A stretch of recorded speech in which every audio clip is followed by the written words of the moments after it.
Hi everyone, I'm Miranda White. I'm a consultant here at Able & How. I just want to welcome you all to this, our third webinar in this series.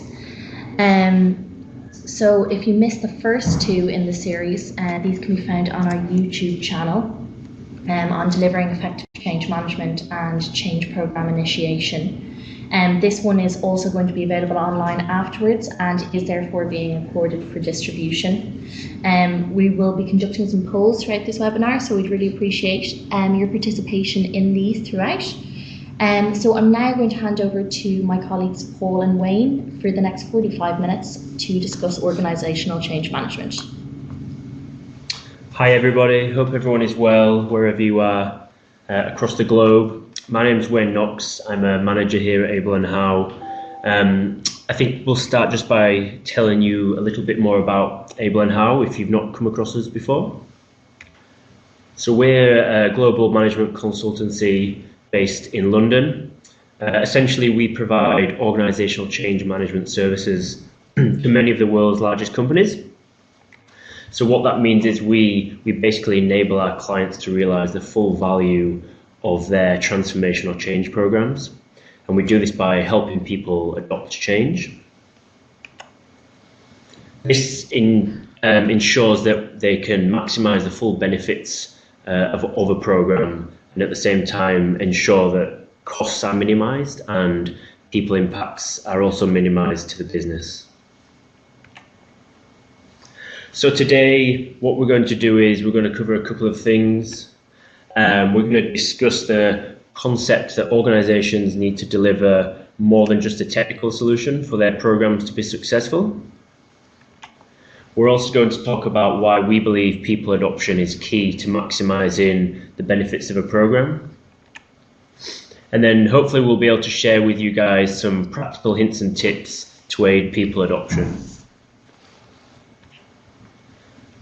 So hopefully after about 45 minutes, you'll be able to take away a few simple ideas.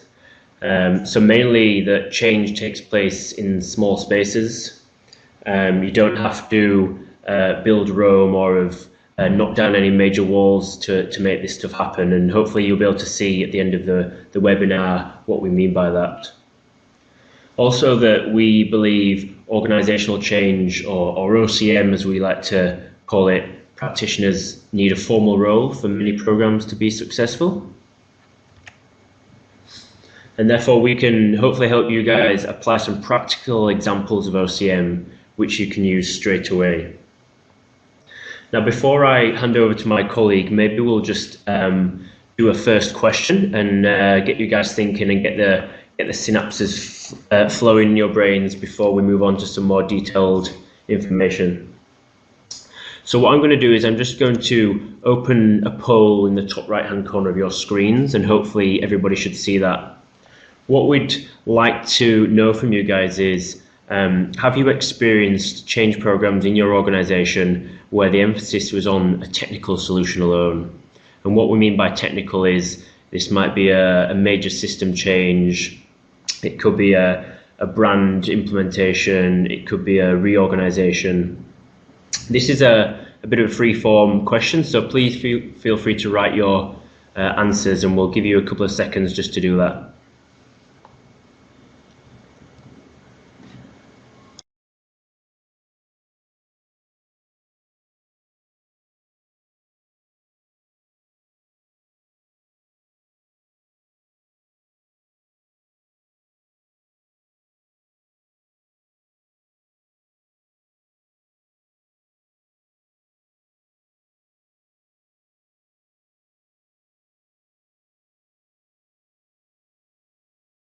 Got one or two answers coming through. I'll just give you guys a few more seconds maybe to type some things up.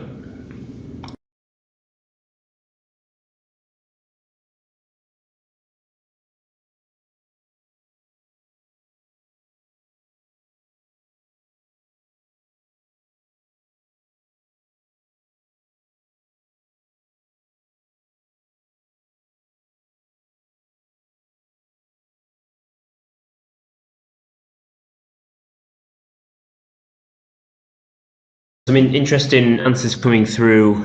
where a couple of people have seen change programs where there was only a technical solution being focused on. So across entire sector of healthcare is one example.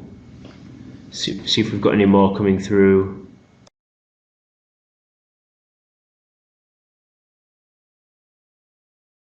We've seen some examples of people working in the financial services sector with quite large regulatory changes, it sounds like, where maybe they're only focusing on the technical solution alone. So maybe let's keep going, and hopefully we can draw out some more examples of where the focus on the people side of change should be more prominent, and hopefully areas to overcome or combat organisations where only technical solutions are focused on. I'm going to hand over to my colleague Paul Arnold, who's just going to talk about some of this stuff briefly. Hello, everybody. So just following up on what Wayne and Miranda have just said, I think the first point that we want to make is that it's almost a given, or it should be a given, that a technical solution alone will not deliver the full value intended in any given change. Until people adopt the change, the full value cannot be realised. And that is that's a hygiene factor, I guess, when it comes to organisational change management.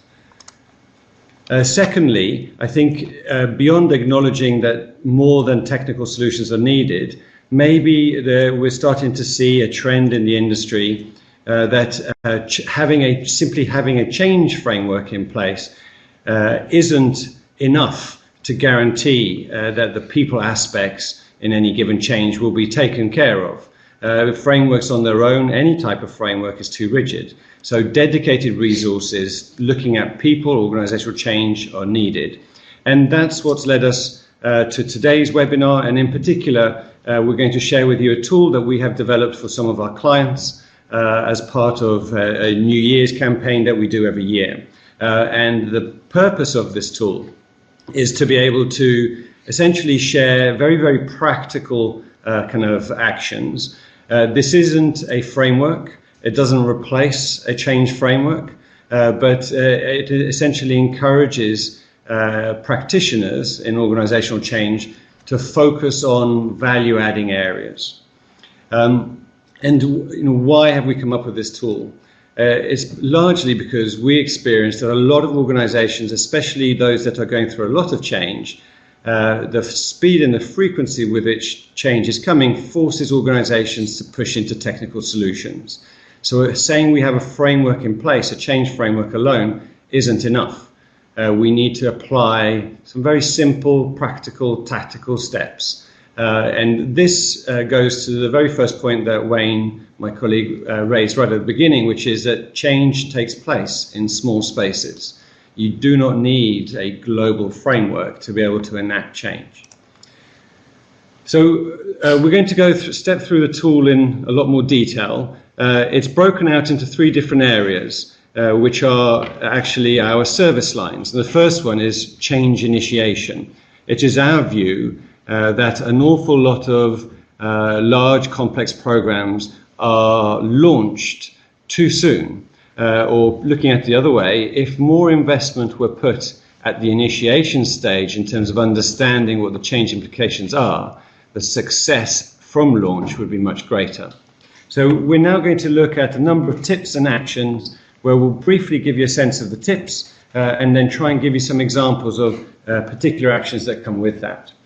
The first one is actually about, I guess, instilling in the leadership team who have been responsible for championing any given change a belief or confidence in the need for individuals to take organizational or change roles. So Wayne's going to tell you very briefly, give you some examples of what that actually means.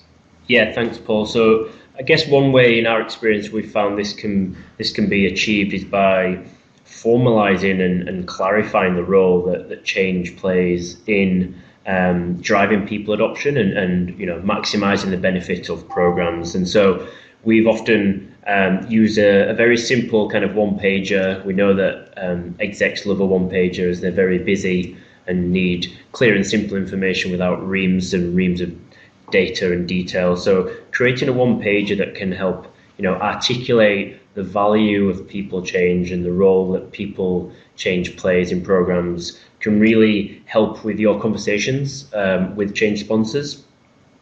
And I think this will then help crystallize the importance that people adoption and change plays in that. I think actually before we go on to the next tip, we're just going to introduce another question. So in the top right hand corner of your screen again, I'll just open another poll. And what we'd like to know from you this time is, in your organization, have you worked on a program where there was a people steering group established? So a governance forum to help track and make decisions from a people perspective.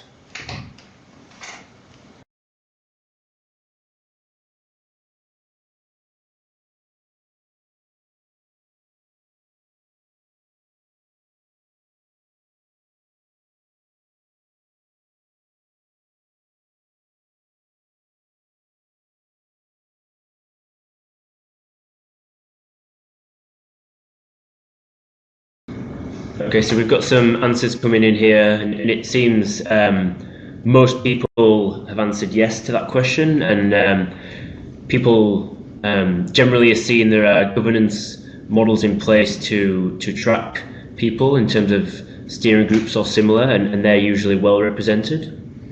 And which is fantastic to hear. So maybe this is a case of just building on that, or building on people's experiences. We find, or I guess it isn't uncommon to experience at the beginning of change programs, there is an awful lot of energy, enthusiasm, commitment. And I think it's important to try to channel that or to harness that commitment right at the beginning, and making sure that beyond saying, yes, people are important to the transformation, we actually follow that through and say, how do we make sure that we elevate the people agenda in the program from the beginning and throughout the journey of this particular change? Yeah, and I think as a program heads towards delivery and execution, and we'll be looking at some of that shortly, it's important that the right governance is in place. So establishing a people steering group or some kind of governance forum where senior people can be across information, provide a steer, make decisions, we find is important, especially to discuss people issues, people risks, maybe readiness problems as you head towards implementation, and even reinforcement tactics to make sure that the changes stick. Okay, so now to the third and in this case the last tip under change initiation. So we've talked about reinforcing amongst leaders or the sponsors of change how important it is for there to be formal change roles. We've also looked at the importance of having a people agenda. I think this third area is about bringing the focus back to leaders. Typically, I guess the individuals who have been responsible for making a decision that has triggered a change will have been looking at that decision behind closed doors for many months before the change becomes apparent to anybody else. And as a result of that, they can get impatient. So there is always a tendency, or there is a danger that the very leaders who have triggered or championed change can, in their impatience to see progress, almost get too far ahead of themselves. Yeah, and in many cases we find building and establishing a clear change plan is a way to make sure those leaders don't try and run away with themselves and push the program beyond where it should be. And as most people will know, a good change plan is the bedrock of change delivery. And for us, we find it can help alleviate concerns, remove doubts, and even help set the pace, so that when a leader's keen to drive and see results, they can at least see examples of where change activity is in place and will be coming down the line. So a change plan might include, your broad approach to managing the change, how exactly you're going to get people to adopt change. For example, utilising a change network and describing what the roles and mechanisms are for that change network. So all these things can help reassure a leader that there will be things coming down the line, but at the right time and during the right stage of the project. Okay, so let's look at the second of our three areas, and we call it change delivery. So if change initiation is about ensuring that there is adequate preparation before any given change is launched or announced to the wider organisation, change delivery is focusing on what organisational change steps or activities need to take place to support the implementation itself. Because at the end of the day, it is only through execution that the value can be realised. So just before we start looking at the first tip, I think maybe we'll pause and have another poll. So in the top right corner of your screen, the question we'd like to know is, in your organisation, are benefits talked about in the same breath as people change?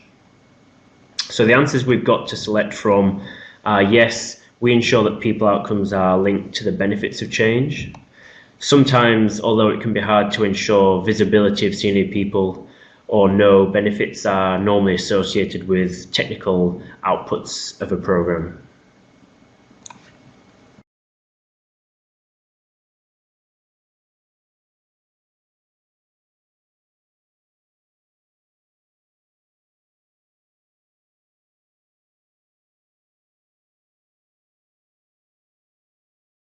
Okay, so we've got a few answers coming through. It seems there's a bit of a split across the board. So I think 50% say that yes, people outcomes are generally linked to the benefits, and 50% also say sometimes and it can be quite hard to ensure that visibility with senior people.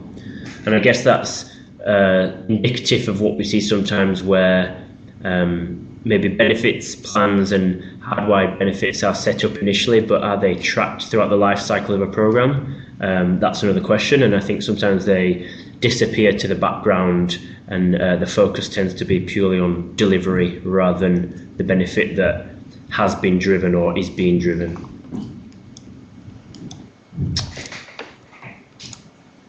Okay, so by the way, worth mentioning, we see some questions that keep on coming in, so please keep those questions coming in because we'll come to those either over the course of as we're running through these tips and actions, and then if not, certainly before we close out this particular webinar. But just following on, just looking at the very first kind of tip and action kind of under change delivery, and building on the conversation and that poll around benefits. We find, I guess our experience is that there is quite a wide variance within programs or among programs, even within the same organization, in terms of clarity around benefits. So there are, ideally, programs want to be as specific and as explicit as possible around the actual benefits, be they quantifiable or in some cases intangible. And there's this compound challenge in making sure that as well as being clear on what are the benefits of the program, that we are able to talk about how do we talk about benefits from a people perspective, so that there isn't a singular focus on a single global number, for instance. And it sounds like, given the poll we just asked, some of you are already successful in doing this, and in our experience, being able to link the specific change activity on a program to the benefits helps with that conversation to, I guess, show the value that change practitioners can bring to a program, but also justify how important people adoption is to ensure the benefits on a program. Okay, so now moving to our second tip. And this is linked to the concept that we've introduced right at the beginning, which is to make sure that programs do not focus purely on the technical solution. And it is very tempting to do so. And there are some very, very simple ways of making sure that program, project, workstream activities continue to ask themselves, what does this mean from a people point of view? And we tend to talk about making sure that programs maintain a people lens across the work that they do and across the duration of the program itself. And sometimes this might just be a very simple tactic of being in the room and being in the workshop and listening into some of those technical conversations. And I guess as we mentioned up front, this guide and these hints and tips should very much complement any existing change framework that you have in your organizations. So you might be busy trying to understand people impacts and build and develop training plans or comms plans, and we find whilst going through that process sometimes you need to be in some of the technical conversations to understand more of the detail, but then also help other people apply a people lens to think, so they're thinking about what this means from a people perspective, but not just the technical solution they're trying to deliver. So it can have there's two sides to that coin, or two benefits I think for employing that particular action. And building on the previous point about making sure that you even take a simple action like sitting in technical meetings, the next step is to be able to essentially translate an identification as to kind of what are people concerns being taken into account, and translating that down into more tangible, more meaningful interpretations in terms of what are the actual impacts on people from the changes that we are planning. And one simple way we like to do that working with our clients is so being in the room, understanding some of those technical changes that we know might trigger communications or change activity, and then I guess turning that on its head and representing that in a first-person view so that you can map how people will feel and experience this. And that helps turn the conversation from a technical viewpoint to more of a how people think and feel and react to change.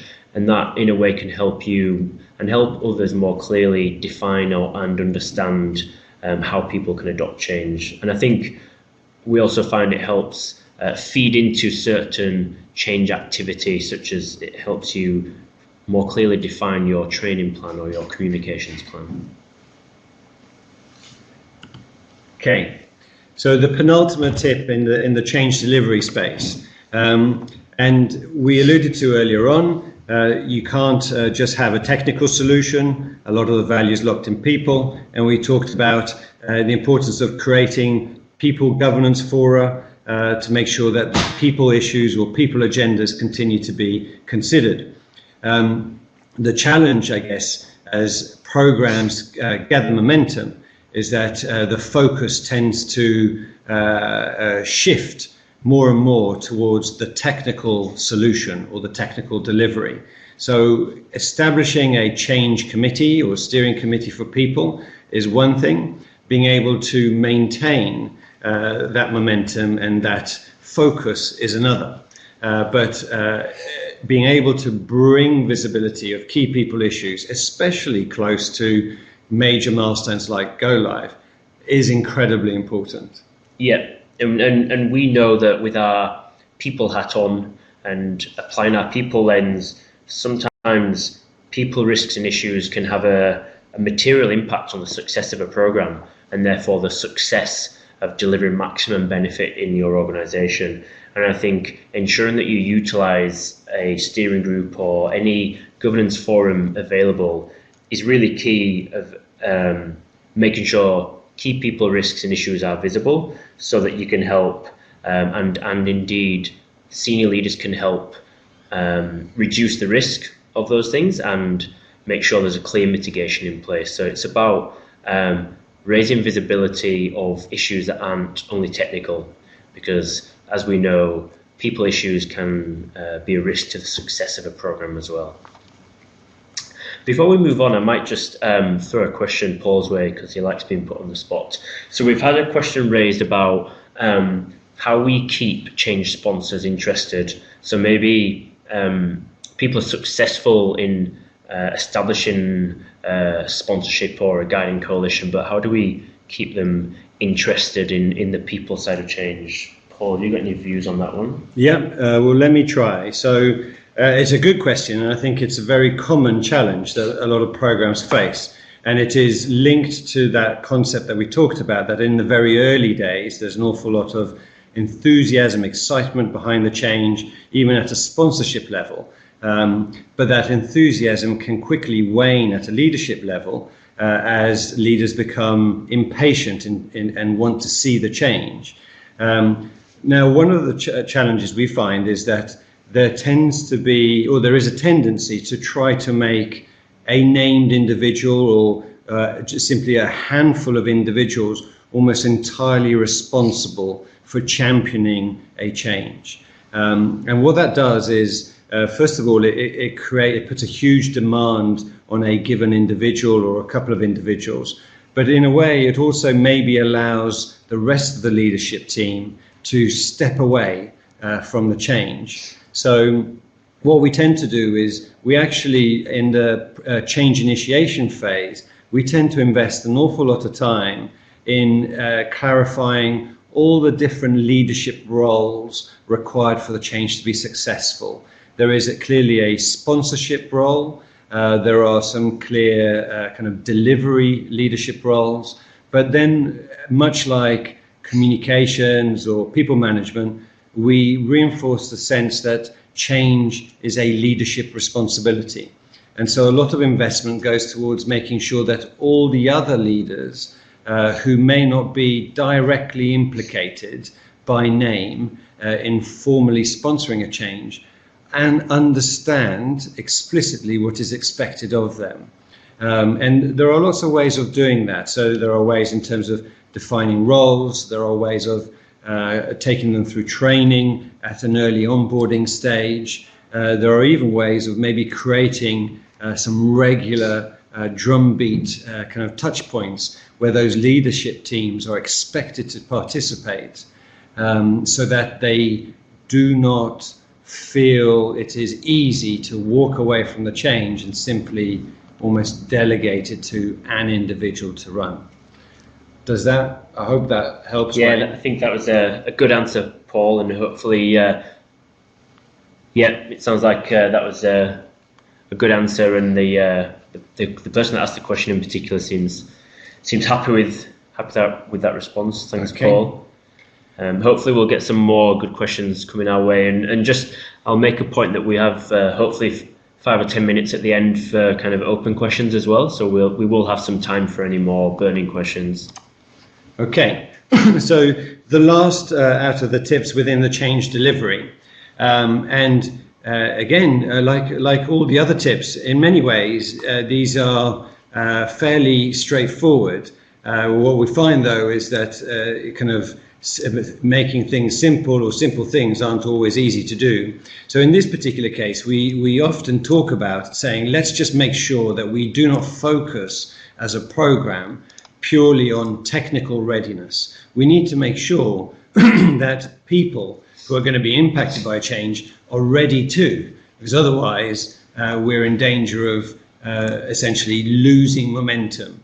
If we rush to the next stage of a program in the belief that we have technical readiness, but without an understanding or without confidence that we have people readiness too.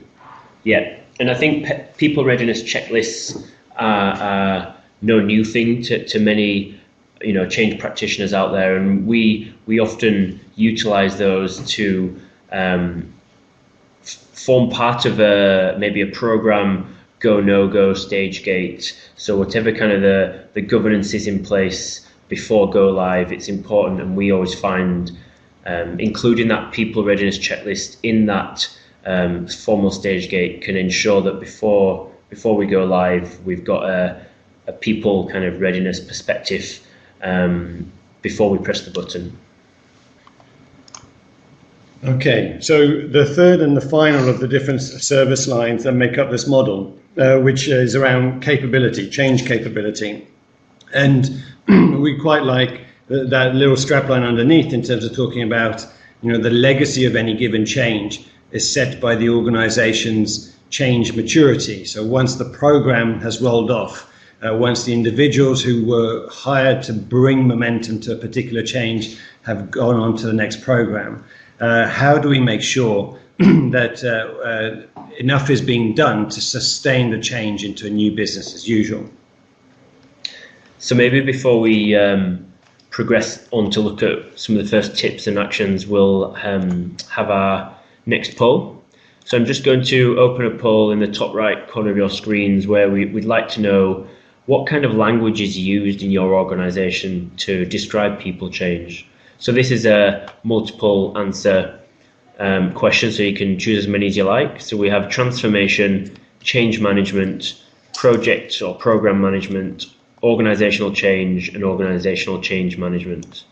There's also a selection for other. So if you've got anything else in your organization that normally comes up, please use the Q&A to kind of send us a bit of a verbatim answer.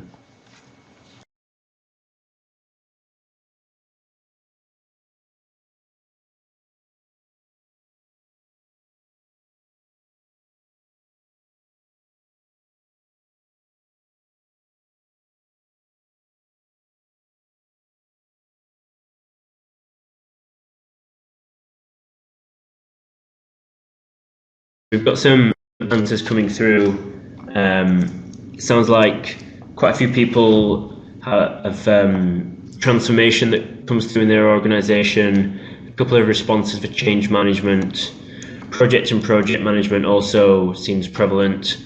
And one or two responses that cover organisational change or organisational change management. So definitely a spread across the board. And I think I'm not surprised by that, especially in my experience of working in organisations. We get a variety of language to describe this process. And maybe let's talk about that a little bit more. Okay, so just in this third section, we have just two tips that we wanted to kind of highlight for the purposes of today. I think the first one, and this is a general trend that we find is, and I'm sure lots of people have, which is that there is still an awful lot of ambiguity when it comes to vocabulary, to language, referencing change. So people will talk about, being able to deliver the transformation or to deliver the change, but they may not have people in mind at all. They may be referencing a program or a process change. And so Able and How itself, at Able and How, we investing a lot of time in terms of trying to make sure that we find the right vocabulary to avoid unnecessary confusion. Yeah, and so kind of to build on what we just covered in the poll, we like to talk about organizational change or organizational change management, and specifically make sure we're pointing to the people side of projects, and that's a phrase we like to use also.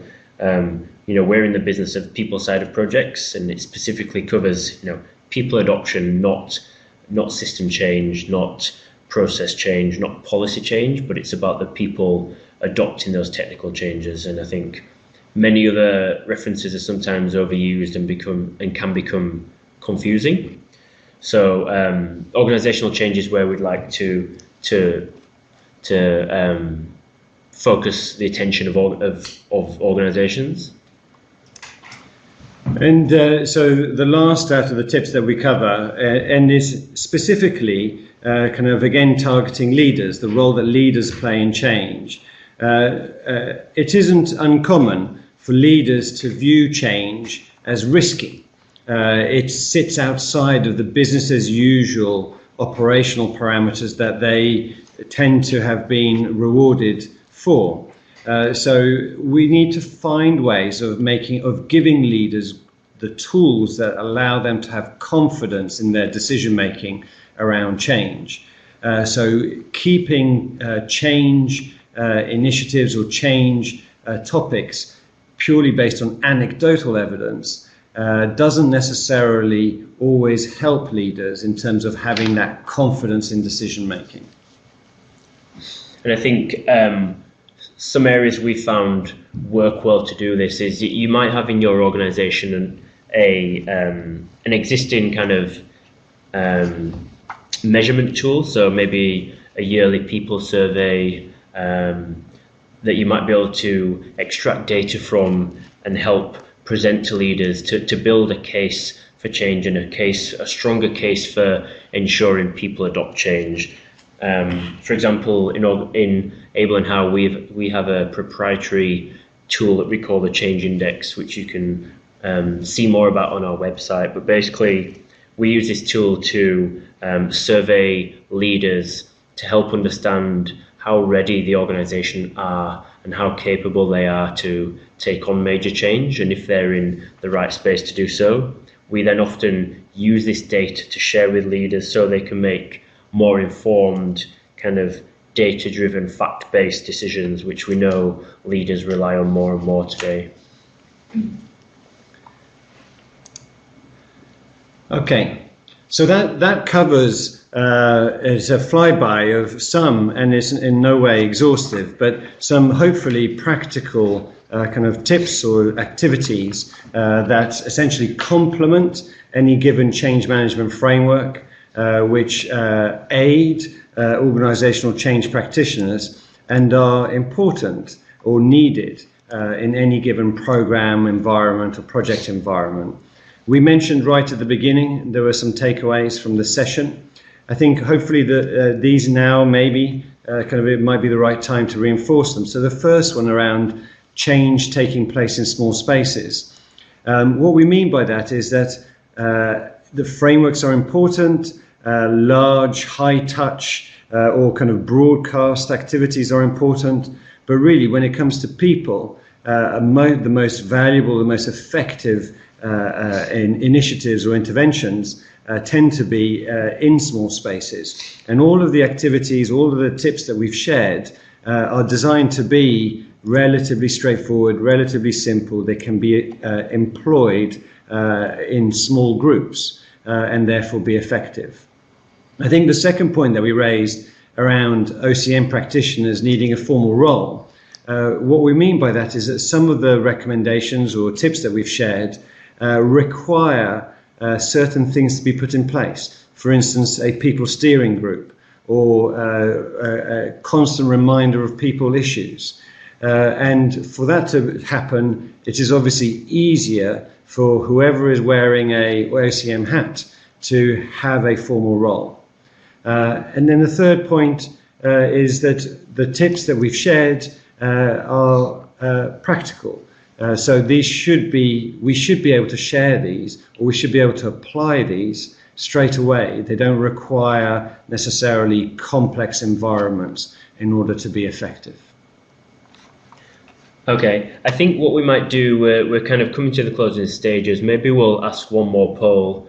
So in the top corner of your screens, from our perspective, it would be great to know which of these hints and tips that we've talked through did you find most useful. So I've listed them all up there, as you might not be able to remember everything we've covered. So maybe we'll give you just a minute or so to make some selections of which ones you found most useful.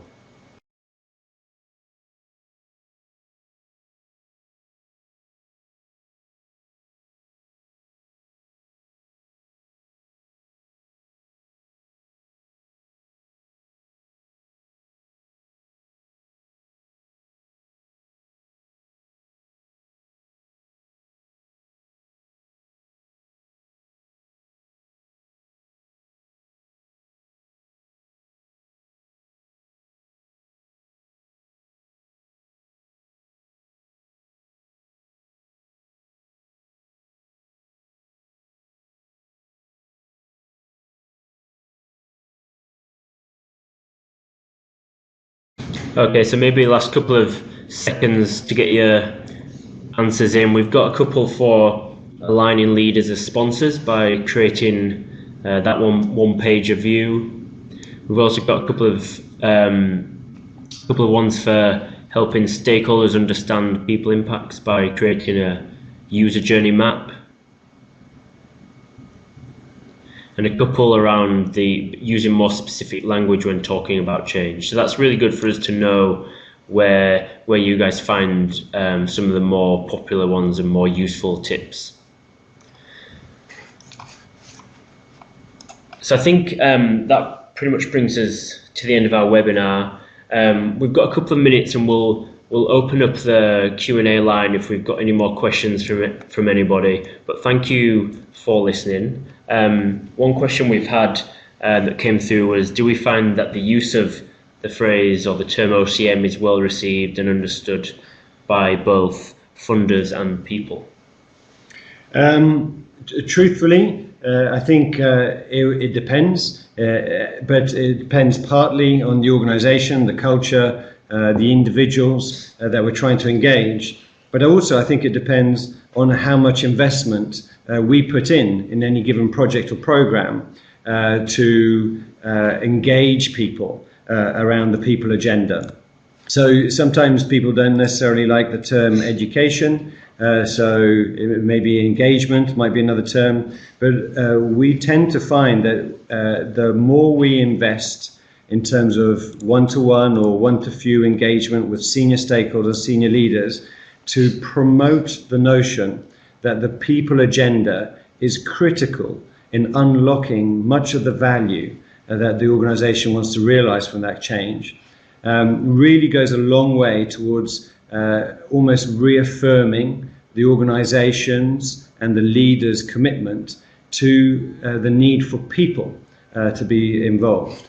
And so we thread in organisational change management throughout all of our interventions, throughout all of our engagements, and it is amazing how rapidly that can become an adopted lexicon or kind of vocabulary within a project environment.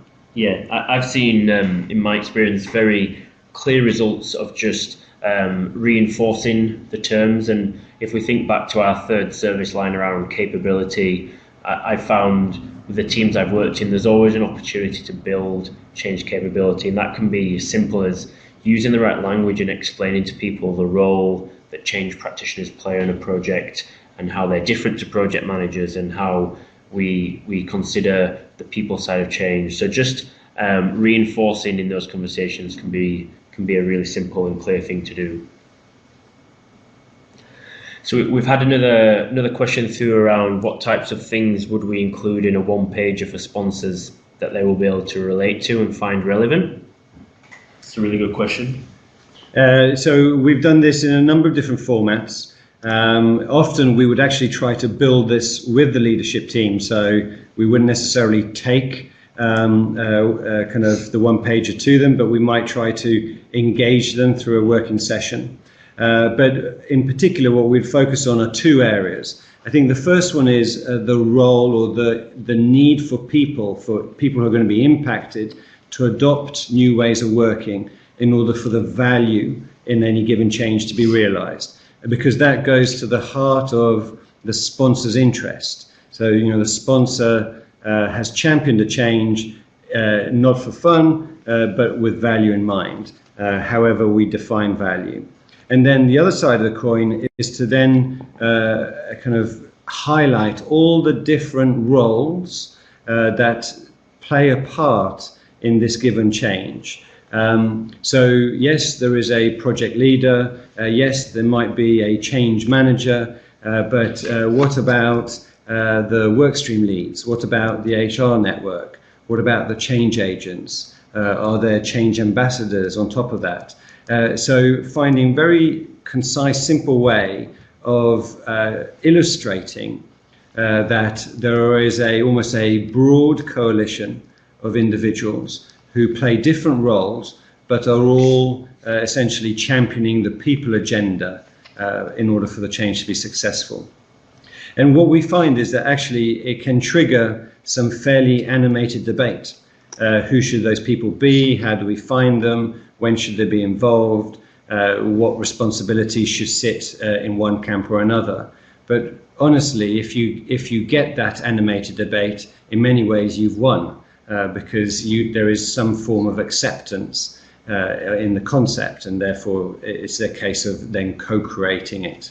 Yeah, and I think sometimes it's as simple as enabling that debate, because leaders who often hold the purse strings and are being provided data by program managers that have a budget for a program team sometimes look and go, I'm spending money on change people if indeed they exist in an organisation and I can't afford to do that. Why do I want them? And sometimes you have to enable that conversation and that debate to show the true value of the role we play to drive people adoption. And once, as Paul just said, once that I think the penny drops, once people understand the role we play and how important it is to have those resources in a program. So I don't think we have any more questions coming through. There was a couple of good ones there, so thank you very much for asking those, mindful of the time as well.